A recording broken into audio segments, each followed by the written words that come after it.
Le projet FS a pour objectif de favoriser la coopération et la formation entre de nombreux acteurs du secteur alimentaire et notamment de la restauration dans une dimension européenne. Il a été imaginé sous la forme de rencontres internationales qui permettent d'échanger des expériences et des compétences entre professionnels, universitaires, enseignants, étudiants et apprentis. Ces rencontres universitaires et ces rencontres entre les apprentis et les professionnels, on les a imaginées sous la forme de 3 Spring Schools successives. Les Spring Schools, ce sont des semaines dites de printemps. On a commencé il y a 2 ans cette première semaine en 2016 à Tours en recevant l'université de Brașov roumaine et l'université aussi de Torun, université polonaise, autour de la thématique de l'oie. La première année, le projet s'est passé à Tours. On a travaillé sur l'oie, ainsi que les dérivés de l'oie, c'est-à-dire toutes les volailles. Et pour faire participer tous les jeunes du CFA, on avait mis en place des repas dans un food truck sur différents thèmes de cuisine de pays d'Europe. En printemps 2017, la 2e Spring School s'est déroulée à Torun. Torun qui nous a reçus autour de la thématique du poisson d'eau douce. Cette année, nous allons, avec une équipe de jeunes Nouvelle Chance en CAP Cuisine Service, rejoindre nos amis polonais et nos amis roumains à Brașov, autour de la thématique de la forêt et du lièvre à la royale.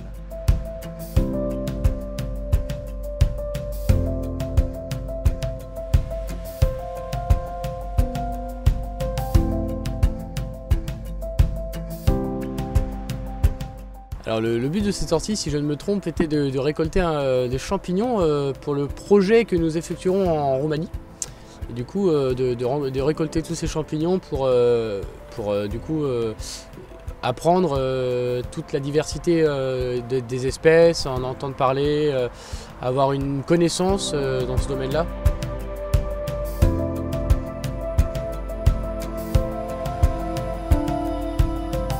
Mais à l'époque, au XVIIIe siècle, quand ça a commencé à être fait, les scientifiques se sont dit qu'il faut une langue que tout le monde connaisse.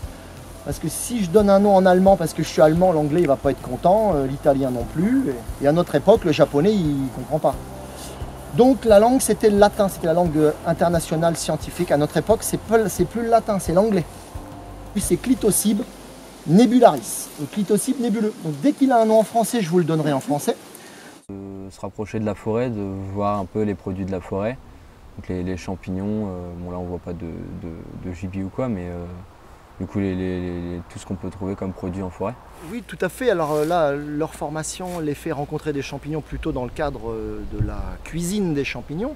Alors moi j'y ai trouvé un intérêt évident, lorsqu'on cuisine des champignons que l'on va acheter évidemment sur le marché, c'est intéressant de bien connaître ou connaître un minimum les champignons pour acheter des bons produits, ne pas se tromper, ne pas qu'on vous vende une espèce pour une autre.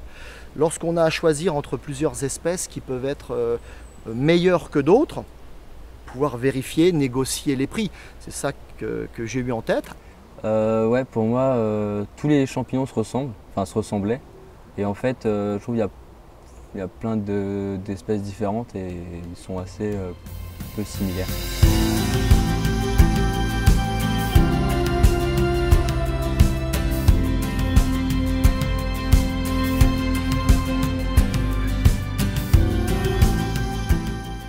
Ça, c'est un intérêt aussi pour éduquer les populations à la biodiversité et donc à la protection de l'environnement, puisqu'on ne protège que ce que l'on connaît.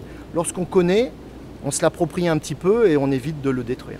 On est en fin de saison de champignons, donc le fait de trouver des champignons comme on a trouvé actuellement, ne serait-ce que les pieds de mouton ou quelques cèpes ou bolets, déjà c'est génial parce que c'est la fin de saison, on en trouve très peu et on a eu la chance d'arriver à avoir ces espèces-là qui sont d'ailleurs comestibles. Donc voilà, ça nous donnait des petites portes sur ce genre d'espèces pour pouvoir en parler et pouvoir connaître un peu plus.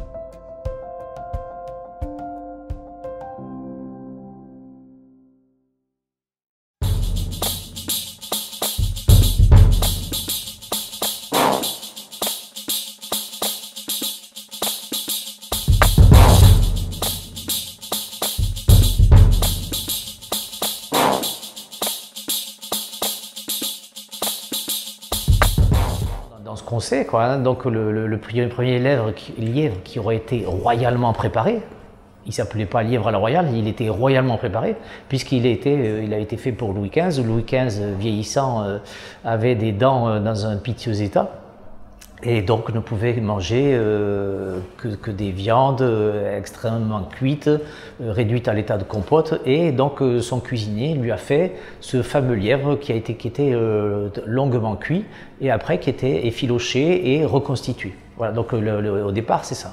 Ensuite, on a un cuisinier qui a fait une autre lièvre, qu'il a appelé le lièvre à la royale, et qui s'appelait Antonin Carême. Donc il ne faut pas oublier que Antonin Carême, c'est le cuisinier qui a été pour Napoléon et qui a également été au château de Valençay. Donc quand la création du lièvre à la royale à la façon d'Antonin Carême, on est plein dans la Loire, on est vraiment sur le lieu de la création de ce plat-là.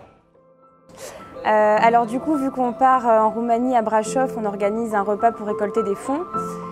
Du coup, on a fait un repas spécialement sur la forêt parce que c'est ce qu'on va élaborer un peu là-haut, on va parler de tout ça. Voilà, hier, on a commencé à préparer un peu l'ensemble de la salle, que tout soit propre, bien présenté, parce qu'on accueille des personnes politiques de Tours. Et du coup, aujourd'hui, on finalise un petit peu toutes les petits détails à faire pour que tout soit parfait. Alors là, du coup, il nous reste à faire le fromage parce qu'on va on va faire des assises de présentation fromage.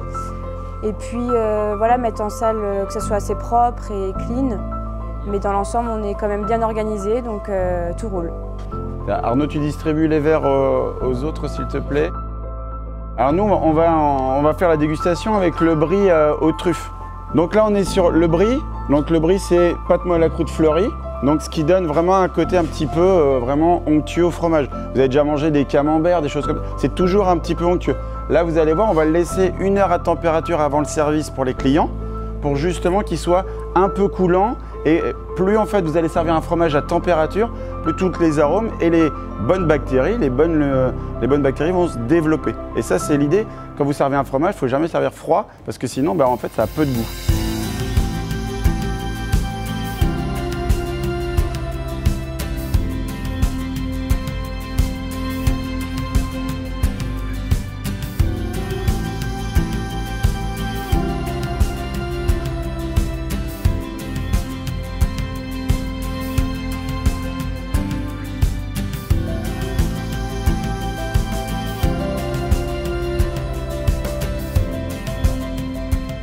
Voilà le lièvre à la royale et sa mousseline au céleri truffée. Alors, est-ce que vous pouvez nous dire un petit peu comment a été réalisé ce plat? C'est un lièvre qui est désossé et cuit très longtemps, donc ça cuit 24 heures. C'est dû au fait que Louis XIV, qui adorait le gibier, en vieillissant, perdit toutes ses dents. Et donc ses serviteurs lui ont cuit sa viande extrêmement longuement pour l'avoir extrêmement tendre. Merci pour eux, merci pour leur travail. J'espère que ça s'est bien passé.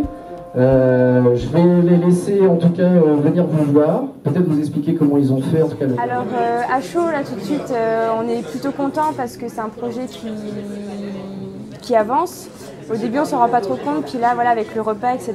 on voit vraiment le voyage arriver.